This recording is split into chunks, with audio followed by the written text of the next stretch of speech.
You are listening to the Freight Buyers Club, a home for those interested in international trade, shipping, procurement, logistics, and air freight.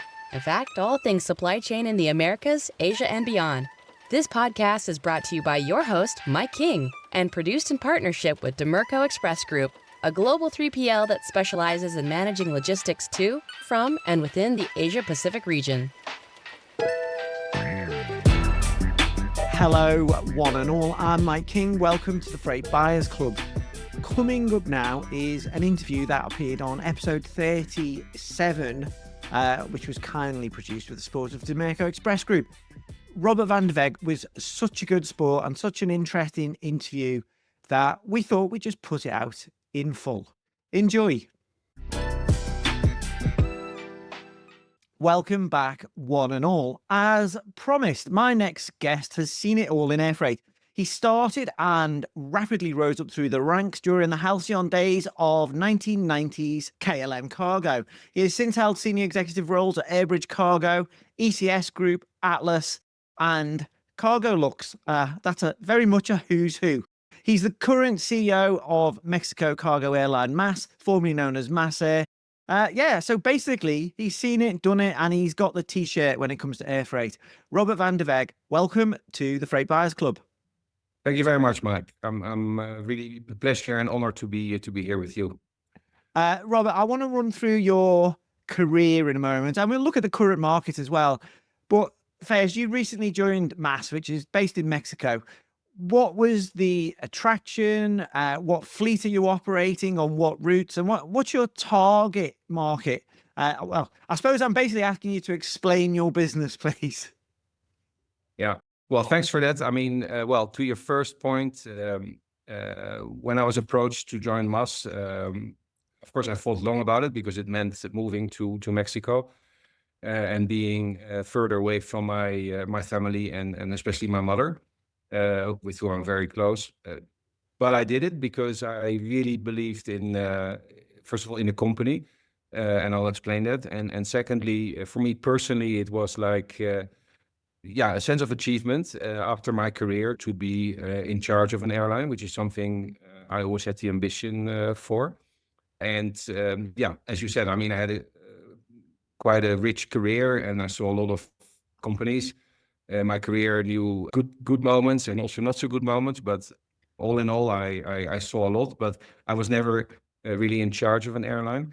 By the way, I do believe that authority is not necessarily the thing I'm looking for. It's more the responsibility to work with a team, to work with the shareholders, to step by step make this a success. So this was for me the real driver to make the step and to move to Mexico.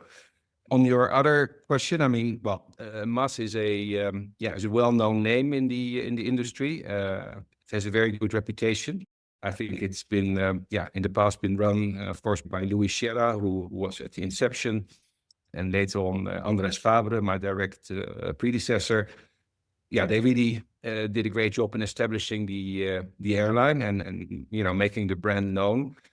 Basically, we are a Mexico-based airline that is operating A330Fs. Our total fleet currently comprises of 4 airplanes. We're going to 5 next month. And we have basically 2 business lines. One is, charter programs. So we run a charter program out of Europe for a customer that is big in fashion. And we run also e-commerce flights from China to Mexico. Those are our long-term programs. And then next to that, we have a scheduled business, which is doing very well, where we basically connect the US via Mexico to Latin America and vice versa. So we're a scheduled business airline. We fly to Brazil, we fly to Quito, Bogota, Panama, and LA in the USA. So quite a varied business then. Yeah, but the issue is that, of course, the airline is not, in relative terms, not that large. What I found here in the first 2 months is that it's a very capable airline. If you look at all the key capabilities, commercial, maintenance, very important, flight operations, it's a very professional airline with very good people, experienced people. It's a real cargo DNA, right? To be quick and to be reactive. All these ingredients are there. I think the key challenge for the airline will be to grow because any airline, benefits from better economies of scale. And of course, we become more relevant for our customers. So this is one of the key priorities for the years to come, to grow the fleet and to achieve that goal. What's the timeline for growing the fleet? Because I think there was plans previously during COVID peak to quite significantly expand. That seems to be reined back, according to my research, at least. What's the plan now? Yeah, Mike, you're right. I mean, essentially what has happened is that the Boeing 767 fleet was returned, and the strategic decision was made to go for the A330F. So, of course, this led to a bit of a setback in terms of fleet size, but strategically important to safeguard the long-term profitability of the airline. So, well, the plan is to grow. I have to also say that in general, at the moment, the wide-body freighter market is very tight. I remember the days when I was in Cargolux and Airbridge that it was the reverse. That it was actually, the reason is that we're short of airplanes right now is that for about 10 years, let's say between 2009 or 8 and 2020, it was very hard to make healthy margins with freighter airplanes. So as a consequence, the 747-8 program, well, it took off, but it never really flourished the way it could have. And therefore, also new freighter programs were delayed. And we're now in the situation, well, we're now living the consequences of that. On top of that, the passenger business is still very good. Boeing and Airbus are facing delays in also delivering passenger airplanes. So there's also not enough feedstock of wide-body planes to the conversion lines. So long story short, there's basically a shortage of wide-body freighters. So when I say that we want to grow, this is the goal. I'm quite confident that we should be able to grow by 1 unit a year over the next couple of years, but we're subject to board approvals and finding the right candidate of airplane in terms of vintage and lease costs. But yeah, this is the goal. But I'm telling you, it's not easy because again, there is a general issue on availability of wide-body freighter airplanes. You mentioned there that the wide-body market is relatively tight now. I mean, it was very tight during part of 2024, sometimes quite surprisingly. A lot of this was due to e-commerce growth. So one of the markets that you mentioned just earlier, just previously on the podcast before you joined us, Cindy Allen and was talking about what's going to happen, how tariffs might affect air freight and de minimis changes in the US. And Greg was saying we're looking at a slightly softer market this year. How will that affect you guys? How are you viewing 2025 as a market, and where do you see opportunities for MAS? Well, I mean, the market in Q1 has maybe been a bit more nervous than the year before, but generally still quite healthy. Of course, there are certain scenarios that could unfold that would make the market worse in general, right? For example, if in the USA there is a cutback of e-commerce because of certain regulations and duties, this could impact the topic I just referred to, right? So that could mean that there will be more wide-body airplanes available, whereas currently everything is sold out. That could happen, but we have to wait and see. I mean, we've seen over the last couple of months already that, there's a lot of back and forth on these kind of topics, and we need to see how it really unfolds. So time will tell, and I think, it's exciting times, and we have to see. In our specific case, for us, I'm relatively confident because, I mean, we have, of course, a market in Mexico, which is strong for both e-commerce, but also general cargo. And we connect with our network, South America to the US and back and forth. So we've got a good spread of markets. We're not depending on one market, on one specific commodity. So I think if you look at our network and the underlying markets, I think we are in relatively good shape, even in scenarios that could be, maybe more negative for wide-body planes going into the USA.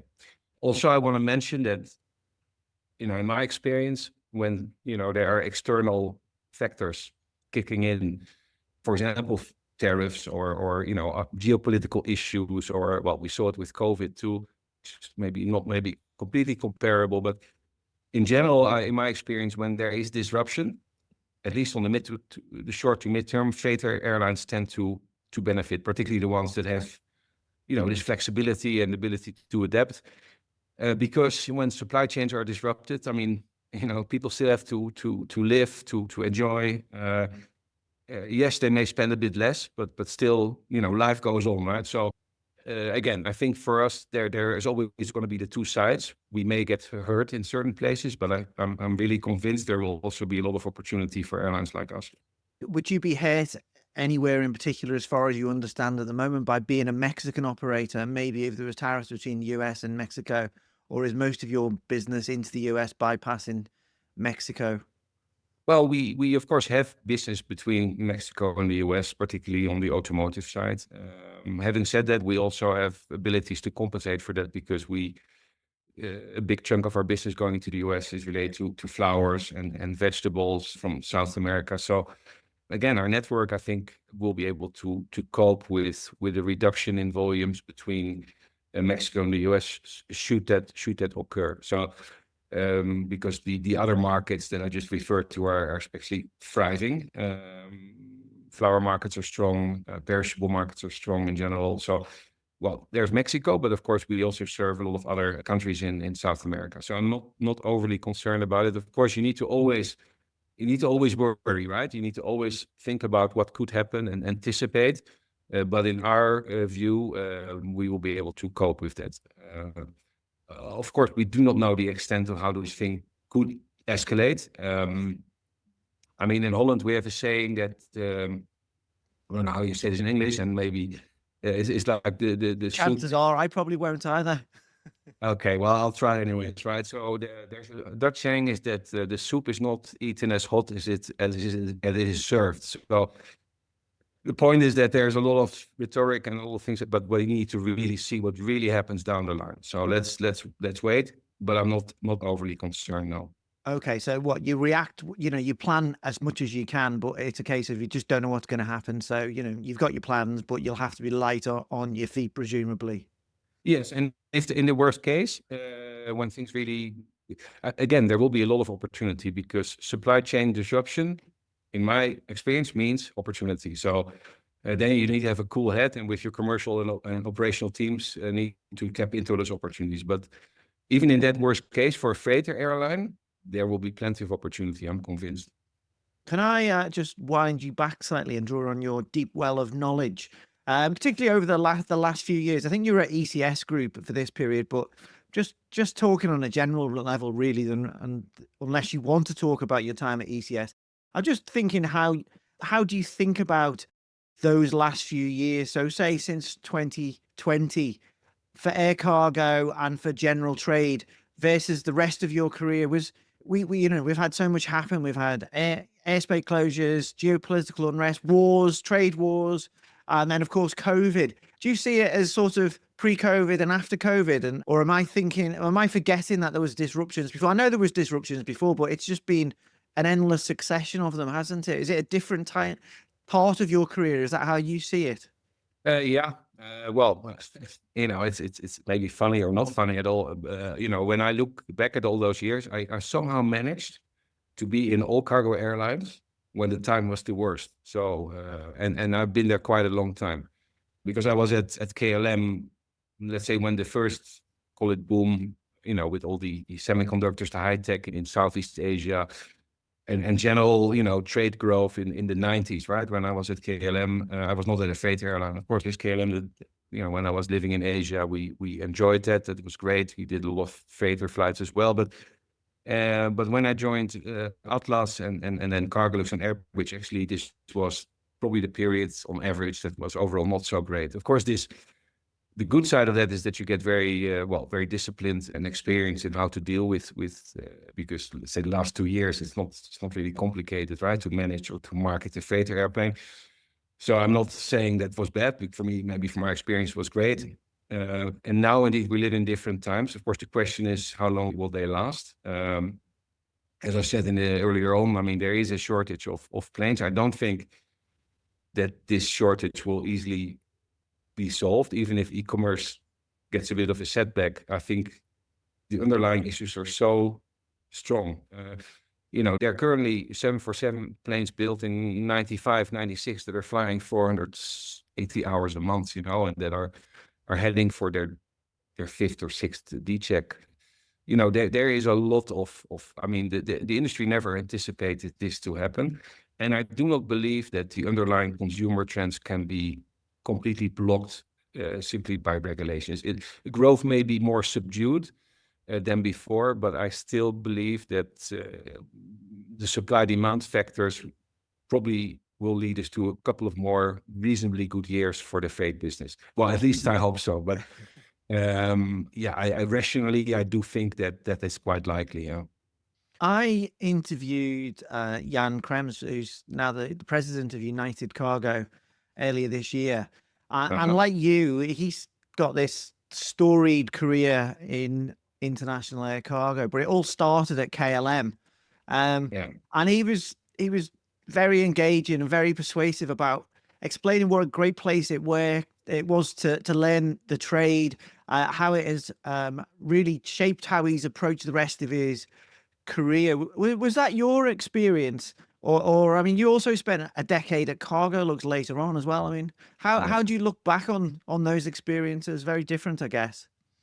Yeah, well, I mean, Jan is a great friend, and we, the big thing in KLM was, I think, first of all, we were friends. I mean, maybe it helps that you're working with a couple of Dutch guys, right?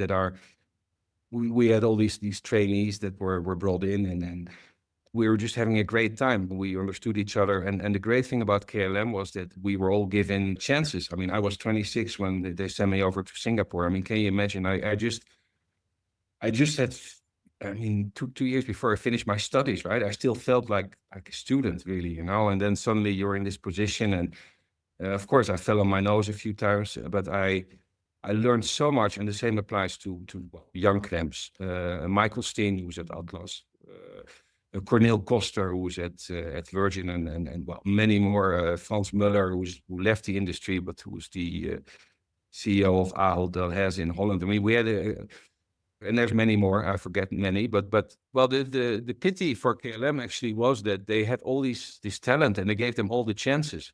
It's not that we were per se special. I mean, we just got a lot of chances and experiences very early, and KLM could not really benefit because if you had all these people, I mean, where are they going to go, right? Adriaan den Heijer, he's the chief of Air France KLM Cargo. He's still there. He stayed around and made a great career there. But actually, it's a shame because all these people that KLM invested in sending them to Singapore, Dubai, USA, God knows where, the KLM didn't really benefit from that.